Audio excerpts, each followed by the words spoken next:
Hello friends, നമസ്കാരം. മല്ലാത്ത് കിച്ചണിലേക്ക് സ്വാഗതം. ഞാനിപ്പോൾ ഇവിടെ ഉണ്ടാക്കാൻ പോകുന്നത് ഒരു വെജിറ്റേറിയൻ വാഴയ്ക്ക ഫിഷ് ഫ്രൈ ആണ്. അത് പുതിയൊരു റെസിപ്പിയാണ്. നമുക്ക് ഫിഷ് ഫ്രൈ ഉണ്ടാക്കുന്ന മാതിരി തന്നെ ടേസ്റ്റിൽ വെജിറ്റേറിയൻ സീസണിൽ നമുക്ക് ഫിഷ് കഴിക്കുന്ന മാതിരിയുള്ള ഒരു ടേസ്റ്റിൽ കഴിക്കാനുള്ള ഒരു ഡിഷാണ്.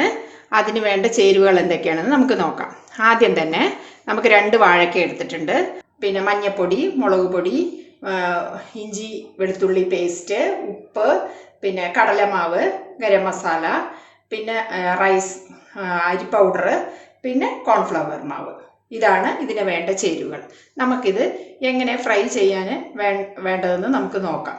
ആദ്യം തന്നെ വാഴയ്ക്ക നമുക്ക് ഒരു 5 നിമിഷം നല്ലപോലെ തിളച്ച വെള്ളത്തിലിട്ട് വേവിച്ചെടുക്കാം. ഒരു 5 നിമിഷം വേവിച്ചെടുത്തിട്ട് ഇതിൻ്റെ തൊലി കളഞ്ഞിട്ട് ഫിഷിൻ്റെ രൂപത്തിൽ കട്ട് ചെയ്തെടുക്കാം.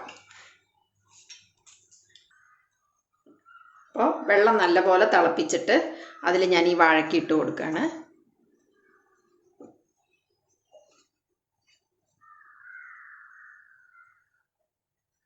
നല്ലപോലെ ഒന്ന് ആ വെള്ളത്തിലൊന്ന് തിളച്ച് ഒരു 5 നിമിഷം തിളച്ചതിൻ്റെ ശേഷം നമുക്ക് ആ തൊലി കളഞ്ഞെടുക്കാം. ഇപ്പോൾ ഒരു 5 നിമിഷം നല്ലപോലെ വാഴയ്ക്ക കുക്കായിട്ടുണ്ട്. ഇനി ഞാനിത് ആറിയതിൻ്റെ ശേഷം ഇതിന് തൊലി കളഞ്ഞ് കട്ട് ചെയ്യാം.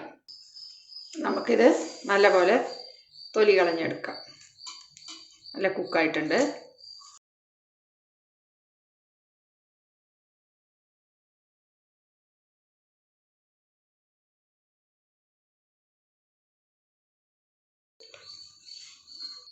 അപ്പോൾ വാഴയ്ക്ക നല്ലപോലെ തൊലി കളഞ്ഞു. ഇനി നമുക്ക് മീൻ കട്ട് ചെയ്യണ മാതിരി അതിനെ സ്ലൈസായിട്ട് കട്ട് ചെയ്യാം.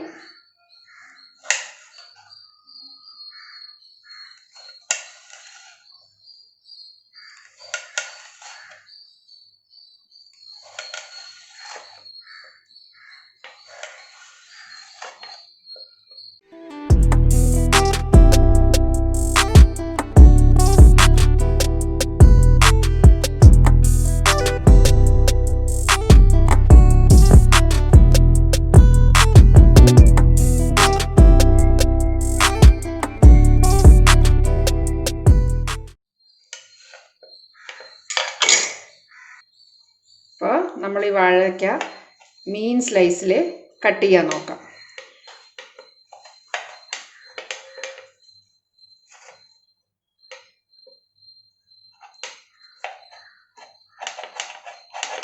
ഇത്രയേ ഉള്ളൂ.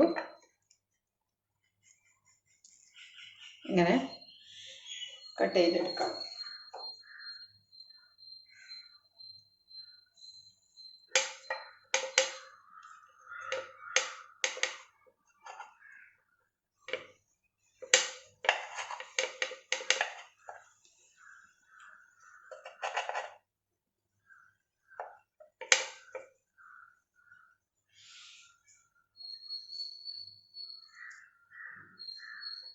സെൻറ്ററായിട്ട് നമ്മുടെ സ്ക്വയറോ സർക്കിളോ എന്ത് വേണമെങ്കിലും ആവാം.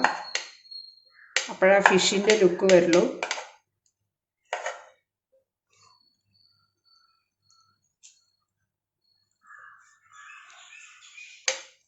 അങ്ങനെ നമുക്ക് ഇതെല്ലാ പീസും കട്ട് ചെയ്ത് മാറ്റി വയ്ക്കാം. ഇപ്പോൾ നല്ലപോലെ ഞാൻ സ്ലൈസ് ചെയ്തിട്ട് ഫിഷിൻ്റെ പരുവത്തിൽ നല്ലപോലെ കട്ട് ചെയ്ത് വെച്ചിട്ടുണ്ട്. ഇനി നമുക്ക് ഇത് വറക്കാനായിട്ട് മസാല റെഡിയാക്കാം. ആദ്യം തന്നെ ഞാൻ ഒരു വലിയ സ്പൂണ് അരിമാവ് ഇട്ട് കൊടുക്കാം.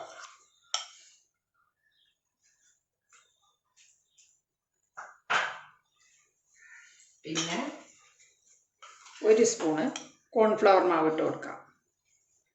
1.25 സ്പൂൺ ഇട്ട് കൊടുക്കാം. പിന്നെ 1 സ്പൂണ് കടലമാവ് ഇട്ട് കൊടുക്കാം.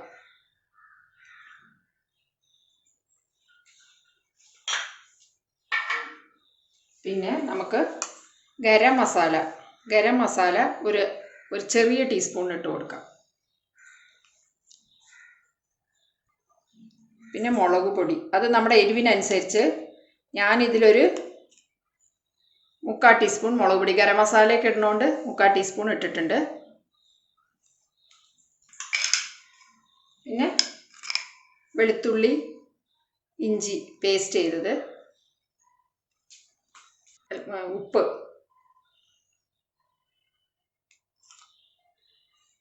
നമുക്ക് ഉപ്പിനനുസരിച്ച് കുറച്ച് ഇട്ടിട്ടുണ്ട്. നോക്കിയിട്ട് ഉപ്പിടാം. മഞ്ഞൾപ്പൊടി. ഇനി ഇതൊക്കെ പേസ്റ്റ് രൂപത്തിൽ കുഴച്ചെടുക്കാം നമുക്ക്. ഞാൻ ഒരു നല്ല മാവിൻ്റെ രൂപത്തിൽ കുഴച്ചെടുക്കട്ടെ. ഇത് കുറച്ച് വെള്ളം ഒഴിച്ചിട്ട്